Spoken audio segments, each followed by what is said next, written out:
तो हेलो दोस्तों, आज हम आ गए हैं अपने NIOS क्लास 12 के हिस्ट्री के चैप्टर नंबर 19 के पास, जिसका नाम है कंपनी शासन का जन विरोध। मतलब जब कंपनी यहाँ पर कंट्रोल कर रही थी तो उस वक्त कैसा जन विरोध हुआ था, किस तरह से लोगों ने उनके विरोध किया जनता ने, तो उसके बारे में हम इस चैप्टर में पढ़ेंगे। तो सबसे पहले इसमें पॉइंट है 19.1 जन विरोध की लिए जिम्मेदार परिस्थितियां। मतलब ऐसी कौन सी परिस्थितियां थी जिसके कारण जनता ने विरोध करना शुरू कर दिया कंपनी का, तो उस बारे में हम लोग पढ़ेंगे यहाँ पे। तो सबसे पहला पॉइंट है कि भूमि को बेचे जाने योग्य वस्तु बनाया गया। कि अंग्रेजों की जो नीतियां थी उसने भूमि को भी बेचे जाने योग्य वस्तु बना दिया। मतलब आज के दौर पे तो ये काफी नॉर्मल है कि जमीन खरीदना बेचना, लेकिन उस टाइम पे होता ना कि जमीन को माँ मानते थे, अपनी माता मानते थे और उसे बेचे जाने योग्य नहीं समझते थे। लेकिन जब अंग्रेजों की ऐसी नीतियां आई तो उसने कंपनी अपनी जमीन को बेचे जाने योग्य भूमि बनाने लगे लोग। दूसरा आ गया कि जो स्वामी होता था भूमि पर खेती करने वाला और किसान जो होता था, उसके बीच में काफी सारे मध्यस्थ आ गए। मतलब कि बहुत सारे बिचौलिए आ गए। पहले तो ये था कि जो किसान वहाँ पे खेती कर रहा है वो अपना कलेक्ट करके अपने पास भेजेगा, कुछ स्वामी के पास भेजेगा जिसकी जमीन पे वो खेती कर रहा है। लेकिन बीच में उसके बाद बहुत सारे लोग आ गए, जिसकी वजह से जनता ने विरोध किया। थर्ड पे आ गया कि ब्रिटिश लोगों ने इंडियंस को फोर्स किया वाणिज्य खेती करने के लिए। लोग पहले खाद्य फसलों की खेती करते थे, जैसे अनाज, गेहूं, बाजरा, जिससे वो लोग अपना पेट भर सके। लेकिन बाद में उन्होंने वाणिज्य कृषि के लिए फोर्स करा। वाणिज्य कृषि मतलब यार ऐसा होता है जो हमें पैसा कमाने में ज्यादा, मतलब जो ज्यादा महंगी बिके, जो पैसा हमें ज्यादा ला करके दे, तो वो होती है वाणिज्य खेती। जैसे लोगों ने चाय की खेती पर हमें काम कराया था, नील की खेती कराई थी। इस वजह से लोगों में जनता का विरोध बढ़ा बढ़ा। उसके बाद अगला पॉइंट है साहूकारों के अधीन हो गए थे जो किसान होते थे। इनके पास इतना टैक्स की वो हो गई थी ना कि ये लोग अपने जीवन यापन करने के लिए भी साहूकारों पर डिपेंडेंट हो गए थे, कि उनसे वो लोग धन लेते थे और उससे अपना गुजारा करते थे। और जब नहीं दे पाते थे तो उनकी जमीन को बेच देते थे साहूकार लोग। तो इस वजह से भी जनता में विरोध का वो बन गया था। उसके अगला कारण है कि भारत से इंग्लैंड में धन का स्थानांतरण सामान्य हो गया। मतलब कि जो भारत का जो धन होता था, जो प्रॉफिट होता था, वो इंग्लैंड में जा रहा है, इंग्लैंड का माल यहाँ पे आ रहा है। तो ये चीज भी बहुत कॉमन हो गई थी, जो कि जनता को विरोध करने पर मजबूर कर रही थी, क्योंकि हमारे देश का धन जो है वो दूसरे देश में जा रहा था। उसके बाद ब्रिटेन से उत्पादित बाजारों को स्थान देने के लिए स्थायी उद्योगों का कुचल जाना। मतलब कि जब ब्रिटेन ने अपने प्रोडक्ट्स को इंडिया में लॉन्च किया था, जब अपने सामानों को यहाँ पे लाकर उन्होंने बेचा था, तो सबसे पहले क्या किया था, उन्होंने इंडिया के दो मेन कंधों को तोड़ दिया था। एक था हस्तकला जो कि हाथ से बनाई गई चीजों का था, और एक शिल्पकला। मतलब जो वो भारतीय बाजार थे उनको उन लोगों ने कुचल दिया था अपने माल को बेचने के लिए। उनपे इतने ज्यादा टैक्सेस लगा दिए गए थे ना, इस वजह से वो लोग खत्म हो गए थे। उसके बाद ब्रिटिश सरकार के भूराजस्व नीति के कारण आदिवासियों ने भूमि पर अपने परंपरागत अधिकार खो दिए। मतलब जो आदिवासी होते थे, जो जंगल में रहते थे, आ- अंग्रेजों ने उनको भी वहां से हटा करके फेंक दिया और उनके रीति रिवाजों पे काफी दखलंदाजी करी, कि वो लोग पेड़ काटने के लिए मजबूर करे गए उन लोगों को। उनको और ऊपर भेजा गया, जैसे पहाड़ी हिल्स में रहते थे वो लोग, जो पहाड़ी होते थे, उनको वहां से भी ऊपर भगा दिया गया। उसके बारे में मैं आपको भी आगे बताऊंगा। तो इस पॉइंट पे इतना ही था कि क्या क्या कंडीशन थी, मैंने आपको बता दिया। सेकंड है मुख्य विद्रोह, कि मुख्य विद्रोह कैसे हुआ। तो सबसे पहले कृषि विद्रोह हुआ। मुख्य विद्रोह में कृषि विद्रोह हुआ, मतलब कि जब इतने सारे भूमियों को बेचा जा रहा था, तो कृषि जो गरीब लोग थे वो अपने निर्धन होकर के जमीन बेच रहे थे। उनमें से कुछ जो गरीब लोग थे वो बन गए थे फकीर। जहाँ जो इसमें साफ साफ लिखा गया है, फकीर और सन्यासी। वो बेशक धार्मिक तो भिखारी थे, लेकिन वो फकीर और सन्यासी बन जाते थे। उससे क्या करते थे वो लोग, जो राजा होते थे या स्वामी, अंग्रेजों की सरकार थी, उनसे वो लोग धन लूटते थे। धन लूटने का मतलब वहां पे जाकर के उनसे भीख मांगना एक टाइप से। लेकिन सन्यासी भीख नहीं मांगते, उनको लोग खुद देते हैं। तो वहां से धन कलेक्ट करके, पैसा कलेक्ट करके गरीब लोगों में बांटते थे। तो ये इसमें सबसे पहले दिया गया है कि कृषि विरोध कैसे हुआ था, उसमें क्या क्या हुआ था।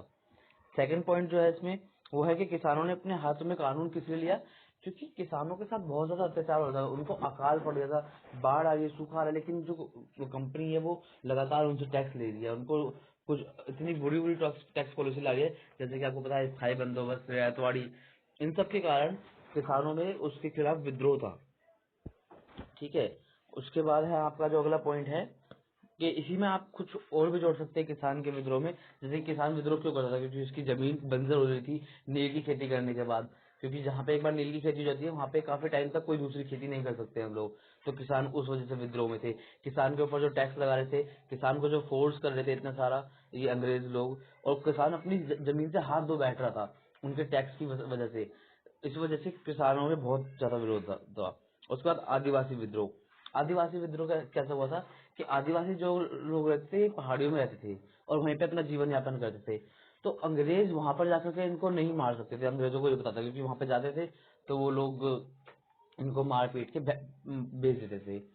तो ऐसा हुआ कि इन लोगों ने दूसरे लोगों को बुलाया, संथाल लोगों को, कि संथाल लोगों को बोला कि आप यहाँ पे रहो, आपको कुछ टैक्स नहीं देना, आपको क्या करना है, सिर्फ जितना टाइम भी रहोगे यहाँ पर 10 साल में एक ढाई हिस्सा में काट के दो आप फॉरेस्ट का। मतलब कि आप ये समझ सकते हो कि अगर वो 1 किलोमीटर में रह रहे हैं, 10 साल के अंदर उन्हें 1 किलोमीटर का 1/10 हिस्सा और जंगल काट के उसको अपनी भूमि में अब उपजाना है। अब इससे क्या होगा, जो आदिवासी लोग थे उन लोगों को और उन्होंने पीछे धकेल दिया, मतलब कि उनको अपनी जमीन से बेदखल कर दिया संथाल लोगों ने। और संथाल लोग भी पहले तो बहुत खुश थे कि चलो हम लोगों को टैक्स नहीं देना पड़ रहा, किसी भी चीज का, रहने की जगह दे रहे हैं, बिजनेस करने का काम दे रहे हैं, है ना। लेकिन बाद में इन लोगों ने क्या करा उनके साथ भी, कि उन पे टैक्स पॉलिसी लगा दी, इतने ज्यादा उन पे वो लगा दिया गया टैक्स की पॉलिसी, नहीं कि वो लोग भी इनके विद्रोह में शामिल हो गए थे, कि इनके खिलाफ विद्रोह कर दिया था उन लोगों ने। अब देखिए प्रारंभिक विद्रोह का स्वरूप एवं महत्व। जो पहला विद्रोह था वो किस वजह से था। विद्रोहियों का कार्य प्रमाणित करता है कि हितों और शत्रु के बारे में स्पष्ट ज्ञान था। मतलब कि पहली चीज उन्हें ये पता था कि अपने लिए सही क्या है और हमारा शत्रु कौन है, उन्हें इस चीज का पूरा पूरा पता था। दूसरा, कई अवसरों पर स्थानीय मुद्दों के कारण विद्रोह आरंभ हुआ। मतलब कि कई ऐसी जगह थी, मतलब ऐसे नहीं सब जगह सेम टाइम से सेम रीजन से विद्रोह हुआ। कहीं कुछ रीजन था, कहीं कुछ रीजन था, कहीं ऐसा भी था कि स्थानीय मुद्दे, कोई लड़ाई हो गई आपसदारी में तो उसको भी विद्रोह का नाम कर दिया गया, उसको बहुत बड़ा कर दिया गया। जैसे कि मान लो पुलिस प्रशासन से किसी की बहस हो गई तो उसमें उन्होंने पूरी जनता का समर्थन लेकर के विद्रोह को बहुत बड़ा नाम कर दिया। तीसरा था धार्मिक विश्वास, जातीय संबंध और परंपराओं के किसानों का एकजुट होना तथा उनकी एकता को सुदृढ़ बनाने में सकारात्मक भूमिका निभाई। मतलब कि धार्मिक विश्वास, जातिगत मतलब जब ये विद्रोह हुआ तो सब लोगों ने अपने अपने रीजन ले लिए थे। कोई अपने धर्म के लिए लड़ रहा था, कोई अपनी जमीन के लिए लड़ रहा था, मतलब हर एक के पास कोई ना कोई रीजन था। इसके बाद शासक वर्ग इन विद्रोह को कानून और व्यवस्था के लिए समान समस्या तथा अपराध के रूप में निर्धारित करने का प्रयास किया। मतलब कि जो ये विद्रोह हो रहा था, जो जो लोग विद्रोह में शामिल हो रहे थे, सरकार ने उनको क्या करा कि उनको एक विद्रोही के रूप में देखा और उन्होंने उनके ऊपर ये चार्जेस लगाए कि उन्होंने कानून व्यवस्था को अपने हाथ में लिया है। देखिए सब, अब जो सबसे अच्छा पॉइंट है विद्रोह के कारण और कार्य प्रणाली। मतलब कि जो 1957 का विद्रोह हुआ था उसकी कार्य प्रणाली क्या थी। तो विद्रोह के कारण विद्रोह के क्या क्या कारण थे।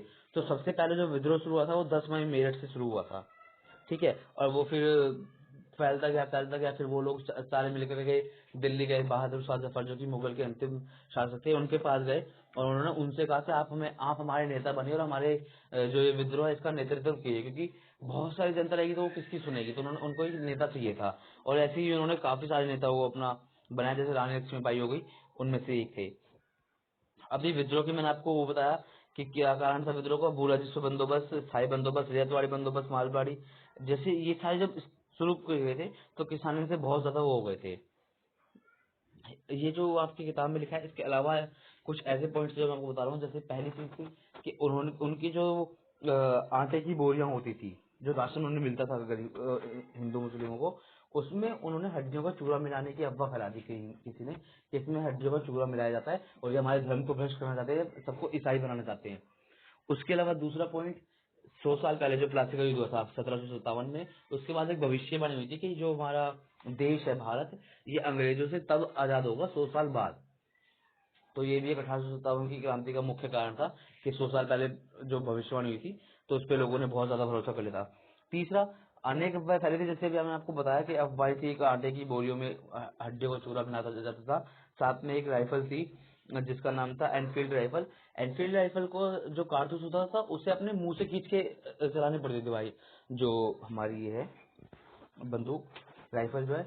तो लोगों ने अफवाह फैला दी कि जो इसके कारतूस है जिसको हम लोग मुंह से खींचते हैं उस पे सुअर और गाय की चर्बी का लेप लगाया जाता है ताकि हमारा धर्म भ्रष्ट हो जाए। तो इस चीज से भी लोगों को धार्मिक बहुत आहत हुए और उनके खिलाफ विद्रोह का कारण बना ये भी एक। उसके अलावा जो इनकी टैक्स वाली पॉलिसी थी वो तो था ही। तो इस इन सारी वजहों के कारण क्या हुआ कि हिंदू और मुस्लिम, चाहे कोई छोटी जात का हो, चाहे बड़ी जात का हो, चाहे कोई किसी भी धर्म का हो, सब लोग मिलकर के एक साथ विरोध में आ गए और 1857 की क्रांति को एक बड़े क्रांति के रूप में उन्होंने अपना स्वरूप दिया। उसका विद्रोह की कार्य प्रणाली, मतलब किस तरह से कार्य किया गया था। तो सबसे पहले 1857 में मंगल पांडे, नाम आपने सुना होगा मंगल पांडे का नाम, उन्होंने अपने सिपाहियों के साथ मिलकर, कई सारे सिपाहियों को उन्होंने अपने साथ लिया और ब्रिटिश के काफी लोगों को मार दिया। बाद में ब्रिटिश लोगों ने उनको फांसी पर चढ़ा दिया, लेकिन ये शुरुआत हो चुकी थी एक विद्रोह की। उसके बाद मई 1857 में मेरठ में भारतीय सिपाहियों ने रेजिमेंट के ब्रिटिश अधिकारियों को मार डाला था। देखिए यहाँ पे मैं आपको दिखाता हूँ। और उन्होंने काफी सारे, बहादुर शाह जफर को अपने साथ लिया, रानी लक्ष्मीबाई को अपने साथ लिया, तात्या टोपे, बेगम हजरत महल, नाना साहेब और आर के कुंवर सिंह, मतलब ऐसे काफी सारे बड़े बड़े लोग जो अपनी जमीन पे लगभग अपना वो खो चुके थे, उनको इन्होंने अपने साथ लिया ताकि वो इनके नेता बने और इनके जो विद्रोह है इनको एक दिशा दे। क्योंकि उनकी बात सब मानेंगे, लेकिन अगर इतने सारे लोग हो जाते तो कौन किसकी बात मानता। तो इन्होंने अपने नेताओं को चुना। अब जो नेता थे, ये लोग क्यों लड़ रहे थे, इनकी सहायता क्यों कर रहे थे लोग, क्योंकि इनके जो राज्य थे, जो इनका कंट्रोल था पहले की तरह, वो अब नहीं रहा था, वो कंट्रोल खो चुके थे अंग्रेजों के कारण।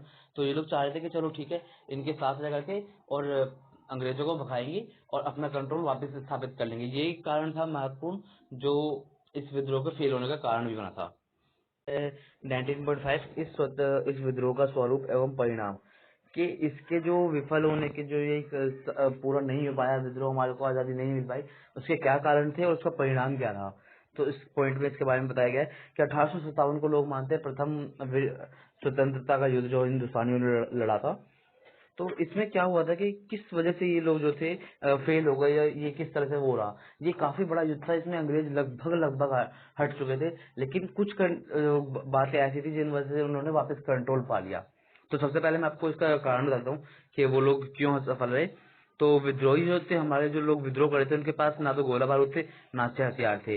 वहीं दूसरी तरफ उनके पास अच्छे गोला बारूद भी थे और हथियार भी थे।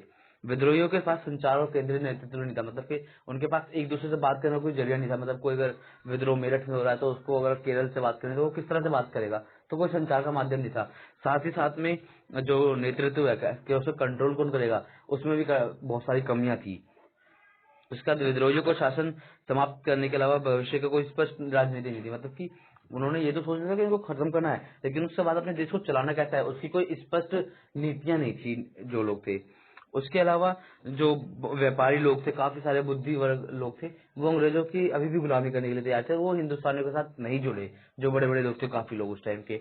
इसके अलावा जो पॉइंट्स आपकी बुक में नहीं दिए वो मैं आपको बताता हूँ कि सब लोगों का जो अपना विद्रोह के लिए जो रीजन थे वो अलग अलग थे। मतलब किसान लोग चाहे थे ताकि उनका जो भूमि है उस पर टैक्स कम हो जाए, उनको वापस कंट्रोल मिल जाए। जो शासक थे जैसे बहादुर शाह जफर थे, अगर अंतिम मुगल शासक, वो विद्रोह कर रहे थे ताकि उनको वापस अपनी जमीन मिल जाए। लखनऊ के नवाब जो थे वो अपना खुद के लिए सोच रहे थे कि विद्रोह करके मेरे को अपनी वो मिल जाए। झांसी की रानी अपने लिए सोच रही थी। मतलब सब लोगों के अलग अलग वो थे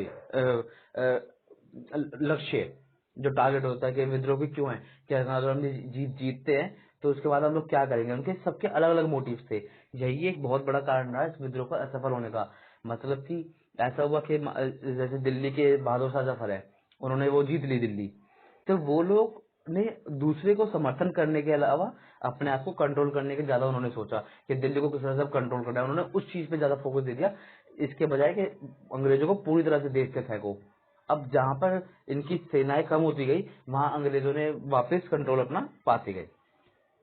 इस विद्रोह का महत्व, अब लोग कहते हैं कि इस विद्रोह का महत्व क्या है, तो इस विद्रोह का बहुत बड़ा महत्व है। किस प्रकार, जैसे कि इस विद्रोह के बाद अंग्रेजों को ये पता चला कि इंडियंस लोग के अंदर विद्रोह है, तो हमें जो अपनी पॉलिसीज है उनको दोबारा चेक करने की जरूरत है। दूसरी चीज, ब्रिटिश सरकार ने घोषणा कर दी कि उन्होंने जितना कब्जा किया हुआ है भारत से, अब वो उसको फैलाएंगे नहीं और उतना ही कंट्रोल में रखेंगे। उसके अलावा उन्होंने ये चीज देखी कि सेना जो इनकी एकत्रित हुई थी सैनिक, उनको किस तरह से अलग किया जाए। तो उन्होंने इसमें क्या करा, विभिन्न जाति वर्ग के लोगों को शामिल करा, हिंदू मुस्लिम को शामिल करा, ताकि वो लोग आपस में लड़ लड़ के मर जाए और कभी विद्रोह के बारे में सोचे भी ना। मतलब कि एक ही सेना में अगर ऊंची जाति के नीची जाति के लोग रहेंगे, उस टाइम में बहुत होता था ये चीज, तो वो लोग कभी एक साथ एकजुट नहीं हो पाएंगे। जैसे कहते हैं फूट डालो नीति करो टाइप की चीजें। उसके अलावा था कि कंपनी का शासन समाप्त करने हेतु भारत, अब जब ये विद्रोह हुआ तो उसके बाद कंपनी का शासन खत्म हो गया और जो हमारे पे कंट्रोल था वो सीधा ब्रिटिश सरकार की तरफ से कंट्रोल आ गया था। तो ये वैसे असफल रहा था हमारा जो था, लेकिन इसको काफी लोगों ने बहुत सराहना दी कि जो हमारे लोगों ने इतना सारा काम किया, इतना अच्छा काम किया है, इतने लोगों की वो गई आहुति गई है इस चीज में। तो उसकी जो भावना थी वो राष्ट्रवाद की भावना लेकर के, और वही एक आगे जाकर के बेस बना हमारी 1947 में जो हम लोग आजाद हुए, उसका कारण यही था। तो उम्मीद करता हूँ आपको समझ में आया होगा पूरा चैप्टर। ज्यादा कुछ इस चैप्टर में था नहीं, क्योंकि इस चैप्टर के बारे में जितना भी बात कर सकते हैं हम लोग उतना कम है, लेकिन आपके लिए जितना इम्पोर्टेंट था मैंने वो सिर्फ उतना ही बताया, वरना इसके बारे में तो बहुत कुछ लिख सकते थे हम लोग। तो उम्मीद करता हूँ आपको समझ में आया होगा। अगर कुछ समझ में ना आया हो तो आप कमेंट बॉक्स में लिख सकते हैं, कुछ डाउट्स हो तो आपको कमेंट बॉक्स में मुझसे पूछ सकते हैं। अगर आपको वीडियो अच्छी लगी हो तो आप इसको शेयर कर सकते हैं, और हमारे चैनल DU4U को सब्सक्राइब करें